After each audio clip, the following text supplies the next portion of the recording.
హాల్లో నుంచి డైనింగ్లోకి ఎంటర్ అవుతుంటే ఇక్కడ డైనింగ్లో చూసుకుంటే ఫాల్ సీలింగ్ డిజైన్ ఇలా ప్రొవైడ్ చేసామండి ప్రొఫైల్ లైటింగ్ డిజైన్తో. నెక్స్ట్ ఇక్కడ మనం క్రాకరీ యూనిట్ చేసాం విత్ వ్యానిటీ ఇన్సైడ్. సో వ్యానిటీకి మనం ఇక్కడ ఎల్ఈడి టచ్ మిర్రర్ అనేది ఇక్కడ ప్రొవైడ్ చేయడం జరిగింది చూడండి. టచ్ చేస్తే మనకి లైట్ వెలుగుతుంది అండ్ బాటంలో స్టోరేజ్ ఇలా ప్రొవైడ్ చేసాం. అండ్ ఇక్కడ హెడ్ లెవెల్ బాక్స్ చూసుకుంటే ప్రొఫైల్ లైటింగ్తో ఇక్కడ మనం ప్రొఫైల్ గ్లాస్ డోర్స్ అనేవి ప్రొవైడ్ చేసామండి. అండ్ ఇక్కడ ఫ్రిడ్జ్కి ప్లేస్ వదిలేసాము. దాని ఆపోజిట్లో చూసుకుంటే ఇక్కడ మనం పూజా మందిరం ఇక్కడ బాక్స్ ఇచ్చాము. ఈ పూజా మందిరం ఎంట్రన్స్ డోర్స్ చూసుకుంటే ఇలా ఇచ్చామండి wooden frame with glass design. And బ్యాక్గ్రౌండ్లో ఇక్కడ బాలాజీ గారి డిజిటల్ గ్లాస్ అనేది ప్రొవైడ్ చేసాము. బాటంలో 1 feet వరకు మనం ఇలా ప్లేస్ వదిలేయడం జరిగింది. సో మన పటాలు అవన్నీ పెట్టుకోవచ్చు ఫొటోస్.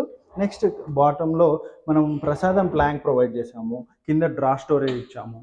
అండ్ రైట్ సైడ్లో మనం ప్యాంట్రీ యూనిట్ కూడా ప్రొవైడ్ చేసాము.